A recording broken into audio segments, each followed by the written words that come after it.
Have you ever felt like you're just walking in circles, stuck in the same old patterns, bumping into the same walls?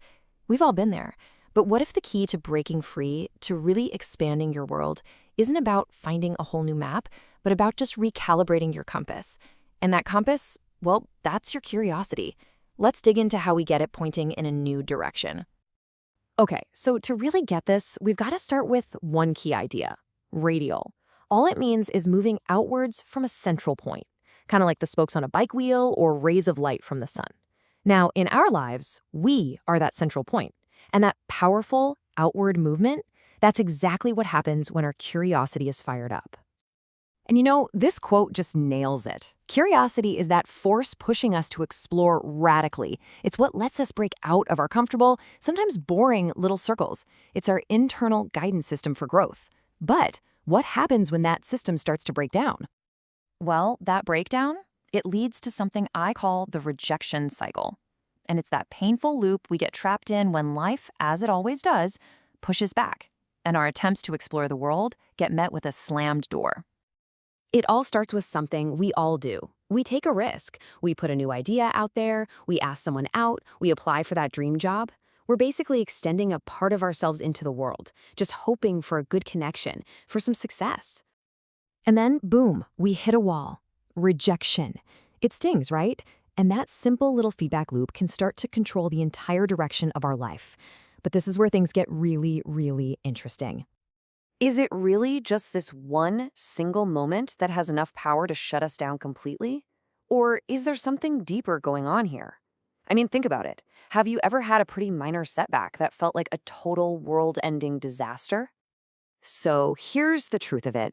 It's almost never the current rejection that breaks us. It's the stacked up weight of all our past failures. They create this constant movie in our head, replaying everything that went wrong, and that kicks off this nasty cycle.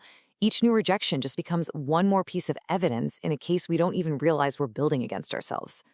So, how in the world do we break out of this thing and fix our compass? Well, it all starts with the most crucial, and yeah, often the hardest first step. You have to find the will. And let's be super clear about this. This is step one. It's the absolute non-negotiable foundation for everything that comes next. Before you have a plan, before you even have a clue how you're going to do it, you simply have to want to do it. It's that deep down, internal, intrinsic desire to just stand up again, even when you've been knocked flat and you're not even sure which way is up. And this really gets to the heart of it, doesn't it? This part is 100% up to you. It's a personal, private choice to just say, you know what? I don't want to stay here anymore. That decision, that tiny little spark of will, is the most powerful first move you can possibly make. Okay, but let's be real. Willpower alone sometimes isn't enough to fight against the inertia of that negative cycle. Once you find the will, the very next step is to find an external push. And here it is. This is the core takeaway, the whole shebang. A two-part escape plan. You start with that intrinsic desire, that fire inside you to move forward. Then, you combine it with an extrinsic force, some kind of outside push to get you going. You absolutely need both.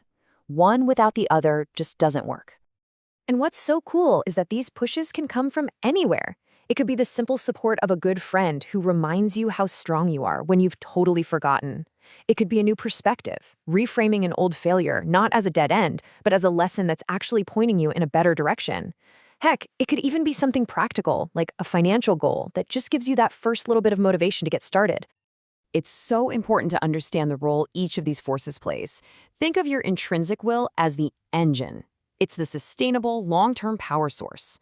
So what's the extrinsic push? That's the key in the ignition. It's the spark you need to overcome that initial inertia. I mean, you can't drive a car on the starter motor alone, right? But you can't even get the engine going without it. So, when we put these two essential pieces together, we finally have the tools we need to stop walking in circles and start moving outward again, radially.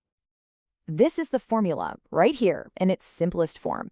You take that internal decision to get back up, you pair it with some kind of external force, a conversation, a new idea, an opportunity, and together they act like a catalyst.